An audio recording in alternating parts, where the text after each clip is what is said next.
नमस्कार, मानदेश प्राईम मध्ये आपल्या सगळ्यांचं स्वागत आहे. विधानसभेच्या पार्श्वभूमीवर आपण विविध मतदारसंघामध्ये जनतेचा कौल जाणून घेतोय. उमेदवारांशी आपण चर्चा करतोय. तसेच कार्यकर्त्यांच्या काय प्रतिक्रिया आहेत ते आपण जाणून घेतोय. आज आपण मान खटाव विधानसभा मतदारसंघामध्ये राष्ट्रीय समाज पक्षाकडून जे उमेदवार आहेत त्यांच्याशी आपण संवाद साधणार आहे. खरं तर मान खटाव मधील विधानसभा ही यंदा चुरशीची होणार आहे. एका बाजूला 3 वेळचे आमदार जयकुमार गोरे आहेत. दुसऱ्या बाजूला प्रभाकर घारगे जे विधान परिषदेवर माजी आमदार होते, हे महाविकास आघाडीकडून लढत आहेत. आणि महत्वाचं म्हणजे राष्ट्रीय समाज पक्ष आता निवडणुकीचं रणशिंग फुंकलंय. त्यांनी मान खटावमध्ये आता जे उमेदवार आहेत ते आपल्या सोबत आहेत. आपण त्यांच्याशी सविस्तर चर्चा करणार आहेत. अ, खूप खूप स्वागत तुमचं मानदेश प्राईम मध्ये. नमस्ते. काय सांगाल आता तुम्ही राष्ट्रीय समाज पक्षाकडून उमेदवारी या मान तालुक्यामध्ये करताय. तुमची ओळख आमच्या प्रेक्षकांना करून द्या. नमस्ते. मी दादासाहेब गणपत दोरगे, राष्ट्रीय समाज पक्षाचा मान विधानसभा मतदारसंघाचा अधिकृत उमेदवार आहे. राष्ट्रीय समाज पक्षाने मला माझ्या मान तालुक्यामधील जे आतापर्यंत राष्ट्रीय समाज पक्षासाठी आणि जनतेसाठी जे मी काम केलं त्याची पोचपावती म्हणून आदरणीय राष्ट्रनायक महादेव जानकर साहेब यांनी मला ही उमेदवारी दिलेली आहे. हं. अ, आता तुम्ही तुमचा परिचय तुम्ही दिला. तुम्ही या राजकारणामध्ये कधी आला आणि आता तुम्ही विधानसभेची निवडणूक लढताय. तर हा प्रवास थोडक्यात सांगा. तसा माझा राजकीय प्रवास हा गेली 20 वर्षापासून आहे. हं. तसा त्यापूर्वीही मी राजकारणामध्ये होतो, परंतु एवढा असा प्रखरतेने जेव्हा राष्ट्रीय समाज पक्षाची स्थापना झाली तेव्हापासून मी या राष्ट्रीय समाज पक्षामध्ये कार्यरत आहे. हं. आणि राष्ट्रीय समाज पक्षाची छोटी मोठी पदं सुरुवातीला कार्यकर्ता, त्यानंतर गणप्रमुख, गटप्रमुख आणि त्यानंतर राष्ट्रीय समाज पक्षाचा तालुका अध्यक्ष, जिल्हा अध्यक्ष, राष्ट्रीय समाज पक्षाचा संपर्क प्रमुख आणि मान खटाव विधानसभा मतदारसंघाचा निरीक्षक म्हणून मी राष्ट्रीय समाज पक्षामध्ये काम करत आहे. आता मान खटाव विधानसभा मतदारसंघामध्ये राष्ट्रीय समाज पक्षाची एक वेगळी ओळख संपूर्ण महाराष्ट्रात. म्हणजे याच मान खटाव मतदारसंघामध्ये महादेव जानकर यांचं घर आहे. त्यांचा हा बालेकिल्ला म्हणतात.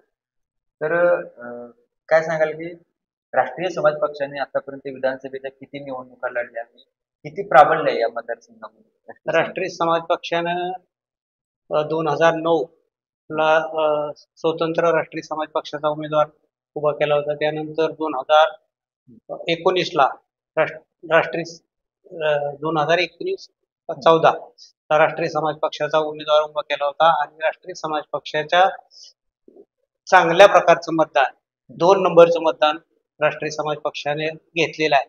त्यावेळेला जो उमेदवार होता तो राष्ट्रवादी पक्षाचा, तो 3 नंबरला राहिला. राष्ट्रीय समाज पक्ष हा 2 नंबरची मतं राष्ट्रीय समाज पक्षानं घेतलेला आहे. ते थोडक्यात राष्ट्रीय समाज पक्षाच्या उमेदवाराचा पराभव झालेला आहे.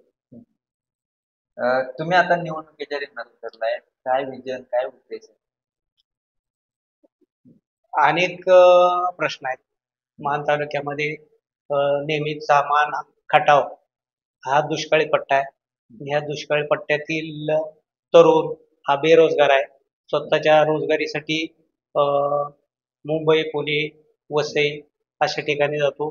त्याचबरोबर पाणी नाही, त्यामुळं हा बहुतांश भाग हा मेंढपाळ आहे आणि इथले लोक ऊसतोडीला हे कृष्णा पट्ट्यामध्ये जातात, तिकडे कारखान्याच्या त्या ठिकाणी जातात, मेंढपाळ घेऊन वायदेस आणि कराड भागामध्ये जातात.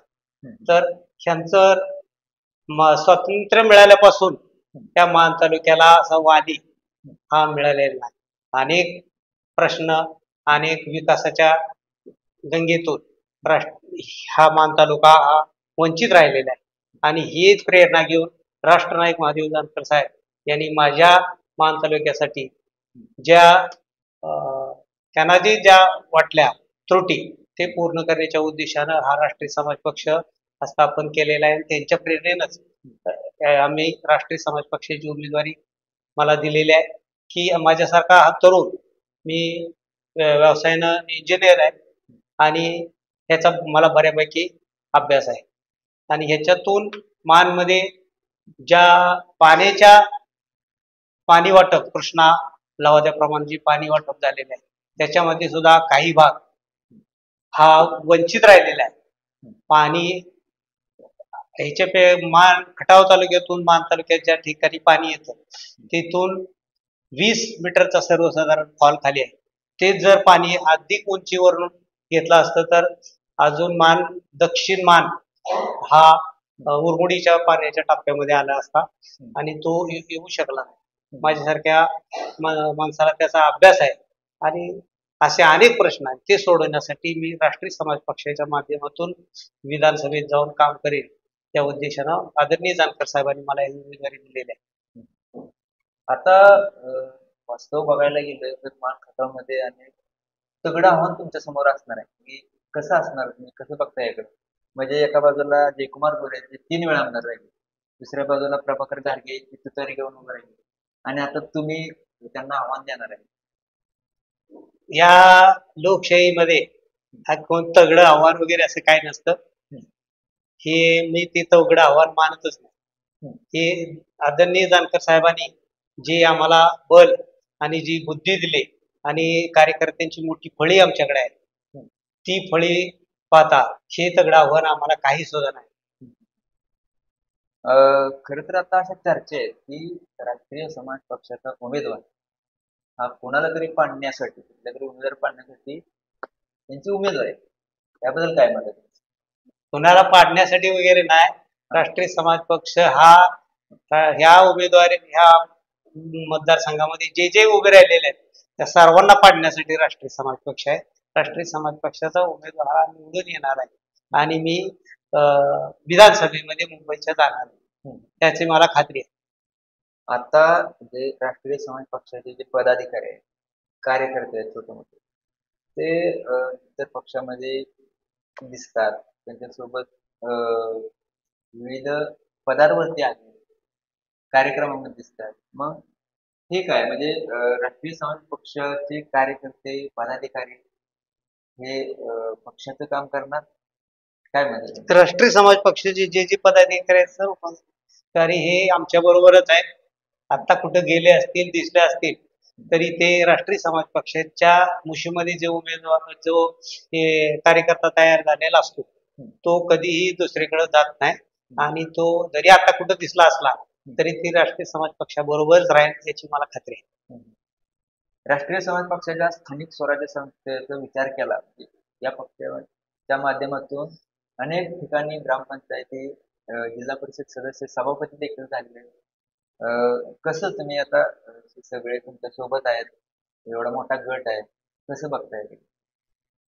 राष्ट्रीय समाज पक्षाचे हे मूळ मान तालुका हे आदरणीय जानकर साहेबांचं होम पेज आहे आणि या होम पेज मध्ये जानकर साहेबांनी वाडी वस्ती कुठलाही जातीभेद न करता सर्व ठिकाणी धर्मभेद न करता त्याचबरोबर कुठलाही भेद न करता प्रत्येक ठिकाणी राष्ट्रीय समाज पक्षाचे विचार पोहोचवलेले आहेत आणि त्या विचाराच्या अनुषंगानं जे जे राष्ट्रीय समाज पक्षामध्ये येतात ते कुठलेही उद्देश घेऊन येत नाहीत. जे करतात तुम्ही आता विषय काढला की सभापती पदाचा राष्ट्रीय समाज पक्षाच्या ताकदीवर एकच पंचायत समिती सदस्य निवडून आला आणि राष्ट्रीय समाज पक्षाच्या जबरदस्त इच्छाशक्तीवरून तो सभापती मान पंचायत समितीचा सभापती झाला. त्याचबरोबर राष्ट्रीय समाज पक्षाच्या मुळं मान मार्केट कमिटीचं कृषी उत्पन्न बाजार समितीचं पाठीमागचं इलेक्शन झालं त्यावेळेला राष्ट्रीय समाज पक्षाला 4च उमेदवार दिले होते आणि 4 उमेदवार राष्ट्रीय समाज पक्षाचे निवडून आले.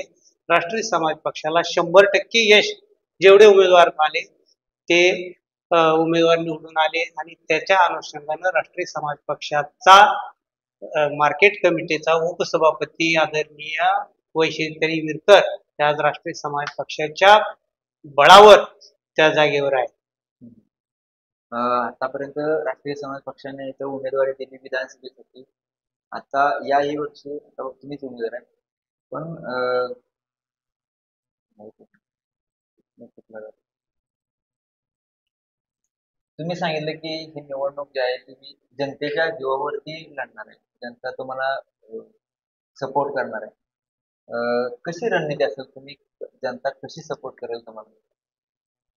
राष्ट्रीय समाज पक्षाचे जे शिलेदार आहेत ते अतिशय तगडे आहेत आणि समोर कोणताही उमेदवार असला त्यांचे काही त्यांनी अवलंबून कुठले बी मास मसल मनी काय वापरलं तर त्याला न जुमानता राष्ट्रीय समाज पक्षाच्या कार्यकर्ता हा इमानदारीने काम करून माझ्या पाठीमागे राहील आणि मला निवडून देण्यासाठी सहकार्य केलं.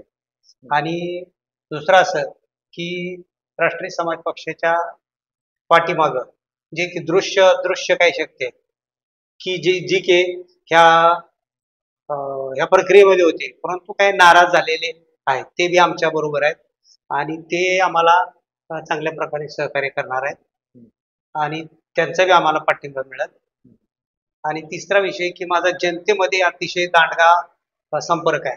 कारण कारण मी गेली 35 वर्ष हा माझा कॉन्ट्रॅक्टर हा व्यवसाय, मी मॅक्झिमम हे प्रायव्हेट कामं करतो आणि मला सांगायला अतिशय अभिमान बी वाटतो की मी आदरणीय पोळ तात्यांच्यापासून मी ह्या माझ्या व्यवसायामध्ये आहे आणि त्यांच्यात जे बी काही माझ्यावर ऋण आहे आणि राजकारण बी त्यांच्याकडून मी थोडंफार शिकलेलं आहे.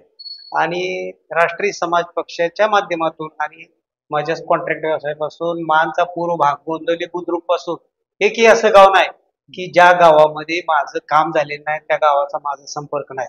आणि अद्याप अजून तुम्ही दहिवडी पेठेत जाऊन बघा, मसुर्डी पेठेमध्ये जावा, माझ्याकडं रुपयाही नव्हता परंतु माझी इमानदारी ही ह्याच्यावरच मी व्यवसाय केला. कारण मी हा कोण माझ्या पाठीमागं मोठा असा माझा घरंदाजपणा, मोठे घर आहे किंवा मोठे जमीनदार आहे असं प्रकारचं माझं काही नाही. माझी इमानदारी आणि माझी जिद्द ह्या जीवावर आणि माझा राष्ट्रीय समाज पक्षाचा हा कार्यकर्ता आहे हा माझ्या पाठीमागं आहे. परवा मी फॉर्म भरल्यापासून हजारो लोकांची मला फोन येतात की बरं झालं तुमच्यासारखा सुशिक्षित माणूस याच्यामध्ये ह्या प्रक्रियेमध्ये आला. कारण विधानसभेमध्ये एखादे तुम्हाला प्रश्न वाटाय हे करायचं असेल तर त्याचा अभ्यास करून त्या ठिकाणी अभ्यासपूर्वक मांडणी करणं गरजेचं आहे आणि मी ते व्यवस्थितपणे पार पडेल अशी याची मला खात्री आहे. तर बघितलं आपण हे अजून प्रश्न आहे. राष्ट्रनायक महादेव जानकर साहेब ज्या वेळेला या महाराष्ट्र राज्याचे कॅबिनेट मंत्री होते आणि कॅबिनेट मंत्री असताना साहेबांच्याकडं अनेक एक आपल्या दुष्काळी पट्ट्यातला मान तालुक्याचे पहिलेच मंत्री हे कॅबिनेट मंत्री जानकर साहेब असल्यामुळं त्यांच्याकडे जाणारा कुठलाही माणूस निराश न होता हा पाठीमागायला आलेला नाही. आणि कोणत्याही पार्टीचा असो, कुठल्याही जातीचा असो, कुठल्याही धर्माचा असो, कुठल्याही पंथाचा असो, जानकर साहेबाकडे गेला आणि नाराज होऊन आला अशी कधी घटना घडलेली नाही. त्यांच्या परीनं जे काम होईल ते त्यांनी केलेलं आहे. आपण बघतो की आता हा ह्या पार्टीचा आहे तर त्याचं काम नको, ते त्या पार्टीचा आहे तर त्याचं काम नको, असं जानकर साहेबांनी न करता त्यांच्या मंत्रिपदाच्या कालावधीत अनेक कामं केली, विकासाची कामं केली. परंतु त्यांना पहिल्यापासून डामडौल करण्याची सवय नाही.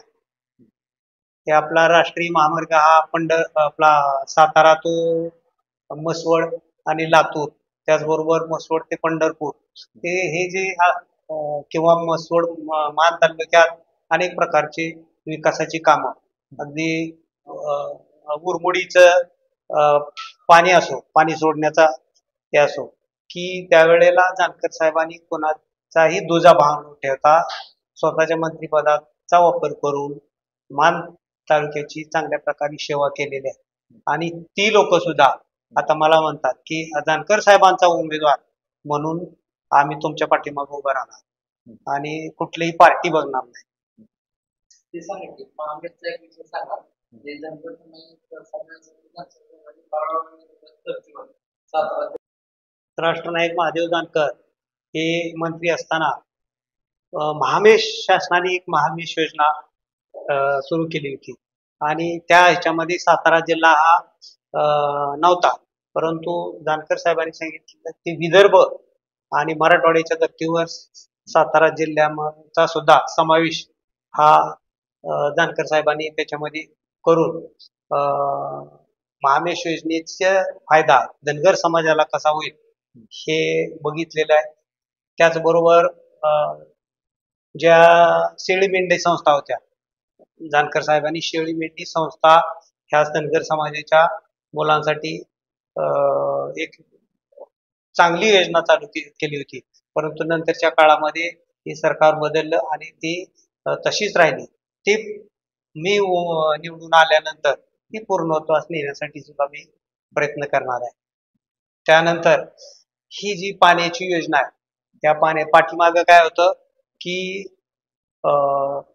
विदर्भ बॅकलॉग हा पाण्याच्या मोठमोठ्या जी योजना आहेत त्या विदर्भ बॅकलॉगमुळे पाठीमागच्या सरकारमध्ये अडकलेल्या होत्या, परंतु राष्ट्रनायक महादेव जानकर मंत्री असताना सर्व ह्या दुष्काळ पट्ट्यातील सर्व आमदारांना घेऊन आदरणीय महामहिम राज्यपाल साहेबांना भेटून ह्या आपला सातारा जिल्हा सुद्धा त्याच्यामध्ये इन्व्हॉल्व्ह करून या योजना पूर्णत्वास नेण्यासाठी आदरणीय जानकर साहेबांनी प्रयत्न केलेले आहेत आणि त्याच्याच प्रयत्नामुळं आता ही जी दुष्काळातील जी पाण्याच्या योजना आहेत त्या चालू झालेल्या आहेत.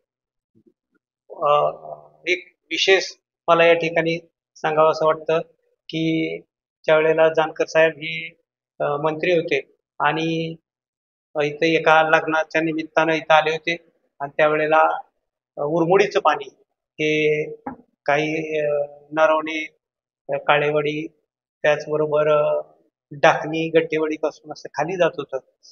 लोदोड्याला बी नॅचरल लोड असल्यामुळे पाणी सुटायचं आणि मध्येच पिंपरी हे गाव होतं. त्या पिंपरी गावाला असा कॅनॉलला जोडणारा असा ओढा नव्हता, परंतु पिंपरी गावचे ग्रामस्थ त्या ठिकाणी गेले. जानकर साहेबांनी सांगितलं की आम्हाला पाणी मिळत नाही, तर त्यावेळेला जानकर साहेबांनी संबंधित इरिगेशन डिपार्टमेंटला माहिती दिली की हे सर्व गावांना पाणी मिळतंय, परंतु ह्याच गाव त्यापासून का वंचित राहते.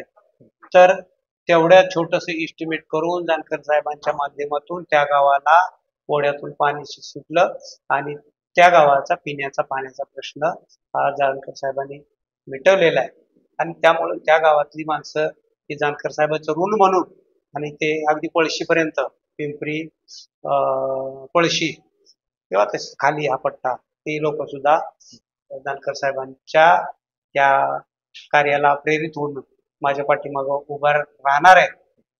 आणि तुम्हाला माहित आहे की राष्ट्रीय समाज पक्ष हा म्हणजे कसा आहे ते मान तालुक्यातील सर्व जनतेला माहित आहे की हा मोकळा पक्ष आहे, नेता घडवणारा. राष्ट्रीय समाज पक्ष हा नेता घडवणारा आहे. ह्या आमच्याकडे काही पैसा पाणी काय नाही, जनतेमध्ये आम्ही जाणार, एक वोट आणि एक नोट या जीवावर हा राष्ट्रीय समाज पक्षाचा उमेदवार म्हणून मी हा निवडून येणार आहे, हे या ठिकाणी तुम्हाला नमूद करून सांगतो. तर बघितलं आपण महादेव जानकरांचा उमेदवार या मान खटावमध्ये विरोधकांना घाम फोडणार हे आता यांनी सांगितलं. दुसऱ्या बाजूला महादेव जानकरांनी या मान खटावासाठी दिलेलं योगदान हे त्यांनी आता सांगितलं. तर तुम्हाला पुढील वाटचालीसाठी खूप खूप शुभेच्छा. धन्यवाद. थँक्यू. आवाज माणदेशाचा, माणदेशातील प्रत्येकाचा. माणदेश प्राईम सबस्क्राईब करा आणि अपडेट रहा. नवीन व्हिडिओच्या नोटिफिकेशनसाठी बेल आयकॉनचं बटन दाबा. धन्यवाद.